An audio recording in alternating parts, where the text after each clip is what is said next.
ফুটপাতে টিন দিয়ে ঘেরা এই ছোট ভ্যানে এক যুগ ধরে বসবাস করছেন ৬১ বছর বয়সী আসগার আলী। ৩ থেকে ৪ ফুটের এই জায়গায় তার খাওয়া, নামাজ আর রাত নামলেই ঘুম।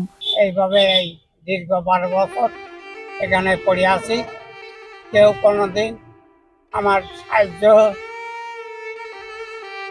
কোনো কিছু দেয় না। এখানেই নামাজ পড়ি, এখানেই সব কিছু, এখানেই আমার থাকা হয়।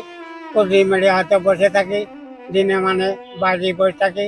নেই বিদ্যুৎ, নেই আলো, দিনের রোদ আর রাতের কনকনে শীত সবকিছুর সঙ্গেই মানিয়ে নিতে হয় আসগারকে। সরু এই জায়গাটিতে কোনো মতে শুয়ে কাটে তার রাত। আমার কোনো আয় নেই, ইনকাম নেই। ও গরমের সময় ওই বাইরে বসে থাকি, কখনো এর ভিতরে বসে থাকি, বাতাস খাই। ওই ফাঁকা হাত পাকা আছে, ওই দিয়ে বাতাস খাই, খেয়ে একটু গা ঠান্ডা লিয়া আর করে হয়তো শুয়ে থাকি। যশোর শহরের ভোলা ট্যাঙ্ক রোড, মানুষের ব্যস্ত যাতায়াত, গাড়ির শব্দ আর নগর জীবনের কোলাহলের মাঝে ফুটপাতে দাঁড়িয়ে আছে টিন দিয়ে ঘেরা আসগারের এই ছোট ভ্যানটি।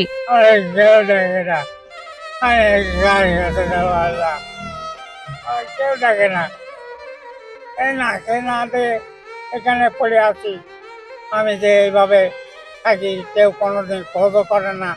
আমার 5টা মেয়ে আছে, তারাও খোঁজ করে না, তারাও দেখে না। সাতক্ষীরার কালীগঞ্জ উপজেলার রায়পুর গ্রামে জন্ম আসগার আলীর। মাত্র ৮ মাস বয়সে বাবাকে হারান তিনি। সৎ ভাইদের নির্যাতনে মাকে নিয়ে গ্রাম ছেড়ে যশোরে আসলেও ৭ বছর বয়সেই হারান মাকেও। আরএফএল এসডব্লিউআর পাইপি মাপে যা বলে তাই দেয়। RFL SWR pipe and fittings.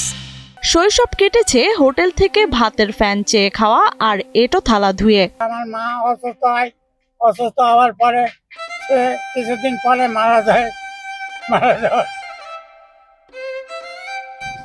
আমি এই ফুটপাতে আজ দীর্ঘদিন ধরে আছি। ৯০-এর দশকে আম্বিয়া বেগমকে বিয়ে করেন আসগার। সংসারে আসে ৫ কন্যা সন্তান। প্রায় ৩০ বছর সংসার করলেও বয়স ও অসুস্থতার কারণে কর্মক্ষমতা হারালে ভেঙে যায় তার পরিবার। একে একে স্ত্রী ও সন্তানরা তাকে ছেড়ে চলে যান। এরপর থেকেই ১ যুগেরও বেশি সময় ধরে একাকী দিন কাটছে তার। আমি রিক্সা চালাতাম, হোটেলে কাজ করতাম, মাটির কাজ করতাম। এই করে আমি সংসার ধর্ম চালাইয়ে চলতো। তারপর যখন আমার আয় বরকত কমে গেল, আয় করতে পারতাম না, শরীর খারাপ হলো, করেছিলাম, তারা তাদের মতন চলে গেল আমাকে ফেলে দিয়ে। শ্বাসকষ্টে ভোগা এই বৃদ্ধের নিয়মিত ইনহেলার প্রয়োজন। কিনতে না পারলে দম বন্ধ হয়ে আসে। অন্যের সহানুভূতিতে কোনোদিন খাবার জোটে, আবার কোনোদিন কাটে অনাহারে। স্থায়ী ঠিকানা না থাকায় তিনি এখন ভাসমান ও চরম অসহায় অবস্থায় কাটাচ্ছেন জীবন। তাই লোকের কাছে ওষুধ পানির পয়সা করি, আমি নিয়ে এইভাবে ওষুধ পানি কিনে খাই।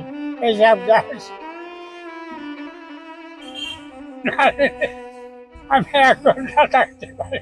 যশোর শহরের ভোলা ট্যাঙ্ক রোডের ফুটপাতে দাঁড়িয়ে থাকা এই ভ্যানটি আসগার আলীর কাছে শুধু একটি যান নয়, এটাই তার শেষ আশ্রয়। অসহায় এই বৃদ্ধের জন্য দ্রুত সরকারি উদ্যোগ ও স্থায়ী পুনর্বাসনের দাবি জানান স্থানীয়রা। ম্যাক্সিমাম টাইম তিনি না খেয়ে থাকতে আমি দেখেছি। এনার আসলে আত্মীয় স্বজন নেই, আর এনার কোনো বাগবাগর নেই, কোথাও মানে এনার কোনো আশ্রয় নেই আমার দৃষ্টিকোণ থেকে। শিল্প করে যারা নজর রাখছেন সেই দেশবাসীর প্রতি, এবং বিশেষ করে সরকারি যারা কর্মকর্তা আছেন তাদের বা বিত্তবান যারা ব্যক্তিবর্গ তাদের কাছে আমি অনুরোধ করবো, যদি আপনারা আপনাদের সাহায্য হাতটা যদি বাড়ান, তাহলে এই যে একজন বৃদ্ধ ব্যক্তি তিনি হয়তো বেঁচে যাবেন।